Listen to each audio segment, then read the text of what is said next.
Now we are going to start a slip ring induction motor. So slip ring induction motor is little bit different from the induction motor. You see, this is a slip ring induction motor, right? 7.5 HP. So it is a two-in-one induction. It is a two-in-one induction motor. One is having the, you can have the provision for three-phase induction motor. You can run as a three-phase induction motor as well as you are having a rotor connection here for either. This is the three-phase winding A1, A2, B1, B2, C1, C2. That means A1, B1, C1, A2, B2, C2. And this is the auxiliary winding for rotor circuit. You see here the combination of two windings. That means two winding is one for the slip ring, that is the rotor winding terminal, and it is for the three-phase winding or three-phase induction motor. So combinedly it is a two-in-one machine. We can run as an induction motor, we can run as a slip ring induction motor. So for slip ring induction motor, we know that the more resistance will be added in the rotor winding, because compared to the induction motor, the induction motor have low resistance and high reactance. That's why when they are connected with the load, they draw high magnetizing current.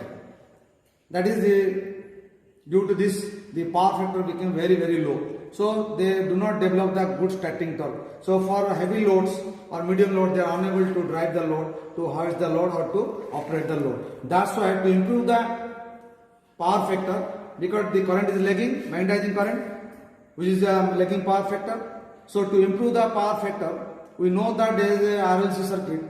The high value of resistance will move toward to the resistive circuit. So we know that the rotor resistance R2 is equal to slip into reactance. SX2, S is for the slip, X2 is the rotor reactance, and R2 is the rotor resistance. So what is S slip? Slip is equal to X2 by R2. So the X by R ratio is very important here. So how will increase the X by R ratio? Will increase by increasing the extra resistance. If you increase the resistance denominator, so that it will become, what will happen? R2 is equal to X2. R2 is equal to X2. That means slip is 1. The slip will be 1. So you see here, this is the 3 carbon brush. 3 carbon brush are inserted in the three-phase winding of the rotor resistance winding. And this terminal, these 3 terminal are come through this here in the stator of the rotor resistance or slip ring induction motor. And then here the 3 terminal of the rotor is connected to a variable rheostat. It is a group of rheostat, so that when we will start the machine, the condition is that we should apply the full voltage across the machine. Full voltage will apply across the machine. That means the value, that is 415 volt. So this is the MCB, 3-phase MCB, and this is the incoming of the 3-phase line. This is the incoming of a 3-phase line, where the 3-phase line is given from our main switch, MMS, main switch. So by help of the cable, we are here giving the incoming 3-phase line, and at the output we are outgoing, we are providing the 3-phase to the machine.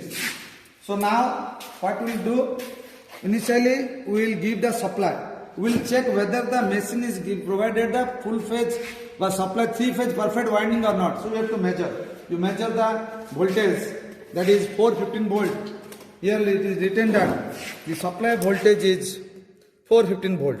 So we will measure that the line to line voltage. Will find whether on क्या incoming, incoming दो ठीक है.